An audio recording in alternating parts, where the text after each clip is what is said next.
Hello dear students, welcome back. आज जो है हम लोग बात करेंगे अपने मैट्रिक्स के डिटर्मिनेंट के अगले टॉपिक। इसके पहले वाले हम लोग वीडियो में जो है डिटर्मिनेंट के इन्वर्स ऑफ मैट्रिक्स को हमने कंप्लीट किया था और हमने जाना था इन्वर्स ऑफ मैट्रिक्स क्या होता है, और उसके बेस पे जो है हम लोग एक्सरसाइज को कंप्लीट किए थे। अब उसी इन्वर्स ऑफ मैट्रिक्स का यूज़ करके जो है हमें लीनियर इक्वेशन ऑफ 3 वेरिएबल या लीनियर इक्वेशन ऑफ 2 वेरिएबल, जिसमें 2 चर या 2-3 अचर राशियाँ होती हैं, उसको हमें सॉल्व करके x, y या z की वैल्यू फाइंड करनी होती है। ठीक है ना। तो उसको हम कैसे करते हैं और कैसे हम लोग फाइंड करते हैं उसको हमें यहाँ देखना है। वो भी हमें किस मेथड से? मैट्रिक्स मेथड से। एक मेथड और होता है हमारा क्रेमर विधि होती है, लेकिन हमें यहाँ पे आपके एनसीईआरटी के सिलेबस में ऐसा नहीं है। ठीक है, तो इसलिए हम लोग मैट्रिक्स मेथड का हम लोग यूज़ करके देखेंगे। ठीक है, चलिए हम देखते हैं क्या होता है मैट्रिक्स मेथड से लीनियर इक्वेशन का सॉल्यूशन क्या होता है। तो देखिए, समझिए क्या होता है पहले। जैसे मान लीजिए कि अगर हमारा इक्वेशन दिया होता है 2x + 3y = 6 और x + y = दिया होता है 5। अब इसको सॉल्व करके हमें x और y की वैल्यू फाइंड करनी होती है। देखिए, अब इसको सॉल्व करके x और y की वैल्यू फाइंड करनी होती है, तो सबसे पहले इसको लिखने का तरीका देखिए क्या होता है। सबसे पहले हम एक मैट्रिक्स के फॉर्म में इसके x के कोफिशिएंट को लिख लेते हैं। जैसे x का कोफिशिएंट यहाँ पे 2 है, यहाँ पे कोफिशिएंट 3 है, यहाँ पे x का कोफिशिएंट कुछ नहीं है तो हम लोग 1 मानते हैं, यहाँ y का कोफिशिएंट 1 है, ऐसा हम लिख लेते हैं। फिर जस्ट इसके बगल में हम लोग x एंड y लिख लेते हैं। z है तो z भी लिख लेते हैं और = में इसके कांस्टेंट को लिख लेते हैं। पहले ये लिखने का तरीका है, ऐसा हम लिख लेते हैं। ठीक है, जैसे अगर 3 ऑर्डर का आता है ऐसे 2x + 3y + z = 5, x - 2y + 3z = 7, x + 2y + z = 3। अगर इस तरह का इक्वेशन आता है तो इसको लिखने का तरीका होता है कि हम ऐसे लिख लेते हैं 2 3 1 1 - 2 3 1 2 1। ठीक है ना, 2 3 1 1 - इसके कोफिशिएंट को हमने लिख लिया और यहाँ पे हम लिख लेंगे x y z और = यहाँ हो जाएगा कांस्टेंट 5 7 और 3। ऐसे लिखने का तरीका पहले लिख लेते हैं हम लोग। अब देखिए, इसके बाद से जो है हम कैसे मानते हैं, इसको एज्यूम कैसे करते हैं। देखिए, इसको कैसे मानते हैं हम लोग, एज्यूम कैसे करते हैं। तो इसको हम लोग मैट्रिक्स A मान लेते हैं, इसको x मान लेते हैं, इसको हम लोग B मान लेते हैं। तो एक इक्वेशन बनता है कि AX = B। तो हमें x की वैल्यू फाइंड करनी होती है, तो इस a को भेजेंगे तो ये बन जाता है A इनवर्स B बन जाता है। और इसी इक्वेशन को लेकर के अब हम A इनवर्स फाइंड कर लेते हैं और A इनवर्स फाइंड हो जाता है तो B के साथ मल्टीप्लाई कर लेते हैं और कंपेरिजन करके हम लोग क्या करते हैं, x y या z जो भी होता है हम लोग फाइंड कर लेते हैं। बात समझ ना। सबसे पहले हम लिख लेते हैं इस फॉर्म में, फिर x ये B, तो इक्वेशन बन जाता है AX = B, तो x = हो जाता है A इनवर्स B। ठीक है ना। और उसके बाद से जो है हम लोग A इनवर्स फाइंड कर लेते हैं, B निकला ही रहता है, B हमें ये पता ही है। A इनवर्स और B में मल्टीप्लाई कर लेते हैं और मल्टीप्लाई करने के बाद से जो भी आता है इस x y z इधर वाले से हम लोग कंपेरिजन करके इसकी वैल्यू हम लोग फाइंड कर लेते हैं। ठीक है, तो ये है हमारा फार्मूला। एक तरह से देखें तो देखिए, एक एग्जांपल आपको करके दिखा रहे हैं। जैसे इसी क्वेश्चन को हम आपको सॉल्व करके दिखा रहे हैं, तो अब हमने ये ले लिया, हम इसको इक्वेशन नंबर 1 मान लेंगे। अब हम क्या करेंगे, A इनवर्स फाइंड करेंगे सबसे पहले।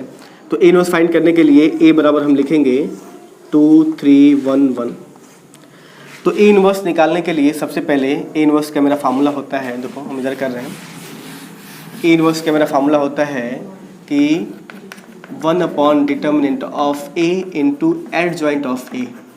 ये मेरा फार्मूला होता है one by determinant of A into adjoint of A, where determinant A not = 0। तो हमें डिटर्मिनेंट A पहले फाइंड करना पड़ेगा। डिटर्मिनेंट A तो क्या आ जाएगा, 2 - 3 क्रॉस मल्टीप्लाई करेंगे तो वैल्यू कितनी आ जाएगी, -1। इसका मतलब डिटर्मिनेंट A हमारा 0 नहीं आया, इसका मतलब इनवर्स हम लोग फाइंड कर सकते हैं, इनवर्स की पॉसिबिलिटी है। तो देखो, इनवर्स की पॉसिबिलिटी है तो अब एडजॉइंट निकालते हैं हम लोग। एडजॉइंट निकालने का हमने आपको सिंपल सा तरीका बताया था कि जो भी हमारा मैट्रिक्स A है तो इसको हम लोग इंटरचेंज कर लेते हैं, यानी कि 1 और 2, और इन दोनों में साइन चेंज कर देते हैं, -3 - 1, तो एडजॉइंट A निकल जाएगा। एडजॉइंट ए निकल गया, डिटरमिनेंट ए निकल गया, तो ए इनवर्स इक्वल टू क्या होता है 1 determinant A into adjoint of A. तो वैल्यू आ गई 1/-1 इंटू 1 - 3 - 1 2। ये हो गया ए इनवर्स की वैल्यू। जब ए इनवर्स फाइंड हो गया फिर हम इक्वेशन नंबर 1 को लेंगे, बाई इक्वेशन नंबर 1। क्या है equation number 1? x equal to A inverse b है, तो x की वैल्यू रख देंगे हम लोग एक्स वाई। ठीक है, तो x की वैल्यू है एक्स वाई, और ए इनवर्स की वैल्यू आ गई -1/1 1 - 3 - 1 2, और b की वैल्यू हमारी है 6 5। अब इन दोनों का मल्टीप्लाई कर लो। मल्टीप्लाई कैसे करते हैं?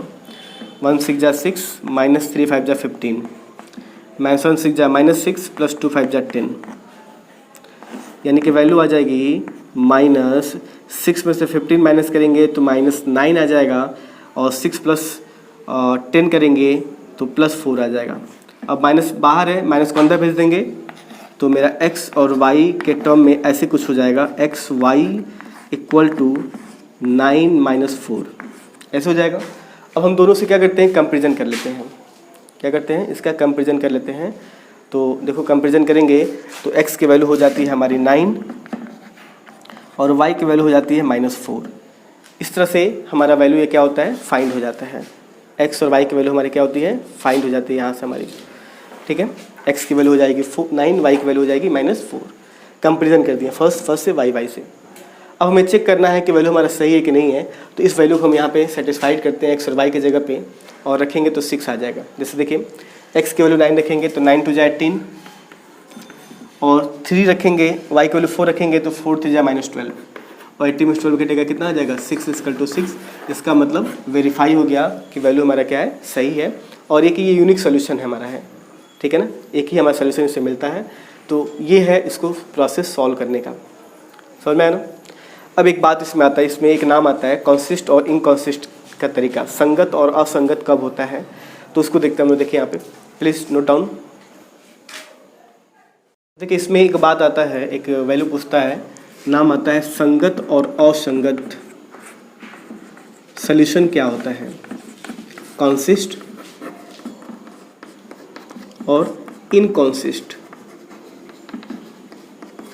कंसिस्ट क्या होता है, इनकंसिस्ट क्या होता है, ये हमें जानना है। संगत और असंगत क्या होता है? तो देखिए जैसे हम लोग इसको चेंज करते हैं इस फॉर्म में, डिटरमिनेंट के फॉर्म में 2 3 1 1 x y, यहाँ पे हमारा होता है कांस्टेंट 6 5। इसको हम a बोलते हैं, इसको x बोलते हैं, इसको b बोलते हैं, यानी कि ax = इक्वेशन बन जाता है b। इक्वेशन बन जाता है ना। तो देखिए हम क्या बोलते हैं कि अगर डिटरमिनेंट a निकालते हैं, क्या निकालते हैं? डिटरमिनेंट a निकालते हैं, और डिटरमिनेंट a की वैल्यू 0 नहीं आई, नॉट इक्वल टू 0। ठीक है ना, determinant a not equal to 0 आया, तो हम बोलते हैं कि इसका सॉल्यूशन जो है वो कंसिस्ट है, संगत है। ठीक है ना, इसका सॉल्यूशन क्या है? कंसिस्ट है, संगत है। ये तो इसको बोलते हैं हम लोग कंसिस्ट है, संगत है। ठीक है, और डिटरमिनेंट a की वैल्यू अगर 0 आती है तब इस कंडीशन में ये कंसिस्ट भी हो सकता है और इनकंसिस्ट भी हो सकता है, दोनों कंडीशन है। लेकिन क्या होता है, कैसे होता है, तो अब इसके लिए हमें एक चीज़ फाइंड करना होता है, adjoint of a into b निकालना होता है। या तो हम बता नहीं सकते कि कंसिस्ट है कि इनकंसिस्ट है, तब उस समय में हमें adjoint of a dot b निकालना पड़ता है। और एडजॉइंट a डॉट b अगर 0 आ गया, एडजॉइंट a निकालें और b हमें पता है, इन दोनों का मल्टीप्लाई अगर 0 आ गया तो हम बोलेंगे कि ये हमारा क्या है? इनकंसिस्ट है। ये हमें फिक्स हो गया, इनकंसिस्ट है। ठीक है ना। लेकिन अगर adjoint of a dot b not equal to 0 आया तो इस कंडीशन पे हम आंसर जो लिखते हैं कंसिस्ट लिख सकते हैं और इनकंसिस्ट। या तो संगत है या तो असंगत है। ठीक है ना, या तो संगत है या तो असंगत है। कंसिस्ट में क्या होता है, इसके मेनी सोल्यूशन हो जाते हैं, बहुत सारे सोल्यूशन हो जाते हैं, बहुत सारे सोल्यूशन होंगे। और इनकंसिस्ट में क्या होता है? नो सोल्यूशन, कोई सोल्यूशन नहीं होगा। जैसे हम लोग लीनियर इक्वेशन पढ़ते हैं ना, उसमें क्या होता है? Unique solution, many solutions. ठीक है ना। और क्या होता है हमारा नो सॉल्यूशंस, मतलब अनंत हल होते हैं, एक अद्वितीय हल होता है और इसमें कोई हल नहीं होता है। उसी तरह से हमें यहाँ पे जानना है, लेकिन हमें हमारे सिलेबस में केवल हमें XYZ को फाइंड करना और कॉन्सिस्ट इनकॉन्सिस्ट भी बताना जानना है। ये नो सॉल्यूशंस मेनी सॉल्यूशन को हमें नहीं जानना है, उसके बारे में हम डिस्कस नहीं करेंगे, केवल हम लोग कॉन्सिस्ट और इनकॉन्सिस्ट की बात करेंगे। तो बस डिटर्मिनेंट एक नॉट इक्वल टू 0 आएगा तो कॉन्सिस्ट हो जाएगा, डिटर्मिनेंट अगर 0 आ जाएगा तो हम इनकॉन्सिस्ट बोल सकते हैं, ठीक है ना, डायरेक्टली बोल सकते हैं। लेकिन अगर हमें वेल डिफाइन करना होगा तो हमें फिर ये निकालना पड़ेगा, एडजॉइंट ए डॉट बी निकालना पड़ेगा। अगर ये 0 आया तो इनकॉन्सिस्ट है, 0 नहीं आया तो कॉन्सिस्ट या इनकॉन्सिस्ट दोनों हो सकता है, ठीक है। जैसे कि एग्जांपल आपको दिखाते हैं, तो प्लीज़ इसको नोट कर लीजिए। बाकी देखिए, जैसे अभी हमने इसका निकाला था, ए निकाला था, यहाँ पे ए था हमारा 2 3 1 1 और डिटर्मिनेंट हमने फाइंड किया था तो 2 - 3 = -1 आया था। तो -1 क्या है, 0 के इक्वल तो है नहीं, तो हम बोलेंगे कि क्या हमारा एक सोल्यूशन है। कैसा सोल्यूशन है, तो कॉन्सिस्ट सोल्यूशन है, संगत है, इसकी वैल्यू हम फाइंड कर सकते हैं, ठीक है ना। तो ये होता है हमारा संगत हल, ठीक है। चलिए आगे बढ़ते हैं हम लोग नेक्स्ट। जैसे कि एग्जांपल लेते हैं आपको, देखिए 2x + 3y = 5, 4x + 6y = 3। अब इसके संगत असंगत की बात हम लोग करते हैं। तो जब हम इसको लिखेंगे 2 3 4 6 और यहाँ पे लिखेंगे x y, यहाँ पे लिखेंगे 5 3, तो देखो तो ये हमारा a हो जाएगा। तो डिटरमिनेंट ए फाइंड करेंगे हम लोग, तो ये हो जाएगा 6 2 12 -12, ये वैल्यू आ गई 0। अब 0 आई तो हम लोग संगत या असंगत बता सकते हैं, या हम लोग असंगत एक तरह से कह सकते हैं, लेकिन वेल डिफाइन हम कैसे करेंगे, जब हम इसका एडजॉइंट निकाल लें। तो एडजॉइंट जब निकालेंगे हम लोग, तो एडजॉइंट हम रूल जानते हैं। एडजॉइंट क्या करते हैं, इसको इंटरचेंज कर लेते हैं, 6 2 हो जाएगा और इसका साइन चेंज कर देंगे, -3 -4 हो जाएगा, ठीक है। अब हम लोग अगर एडजॉइंट ऑफ a × b निकालते हैं, जैसे 6 है -3 है -4 है 2 है, इसका मल्टीप्लाई b के साथ करते हैं, 5 और 3 के साथ। देखो यहाँ पे मल्टीप्लाई करके लिखते हैं, तो 6 5 = 30, ठीक है, और प्लस 3 3 = 9, 4 5 = 20, ठीक है ना, और 2 3 = 6, यानी कि वैल्यू जो हमारी आएगी वो 39 और 26 आ गई, मतलब नॉट इक्वल टू 0 आया।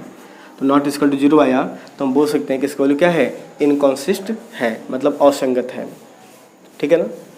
बात समझ में आई। तो ये तरीका है। तो हम यही बता सकते हैं, जब डिटरमिनेंट 0 आ जाएगा तो हम बोलेंगे कि सोल्यूशन कैसा हमारा है, इनकॉन्सिस्ट है।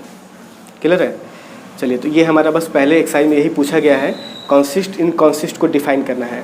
तो ऐसे हम डिटरमिनेंट निकाल के बता सकते हैं, ठीक है। चलिए एक एग्जाम्पल हम देख लेते हैं। XYZ 3 तरीके रहेंगे, तो इसको हम कैसे सॉल्व करते हैं।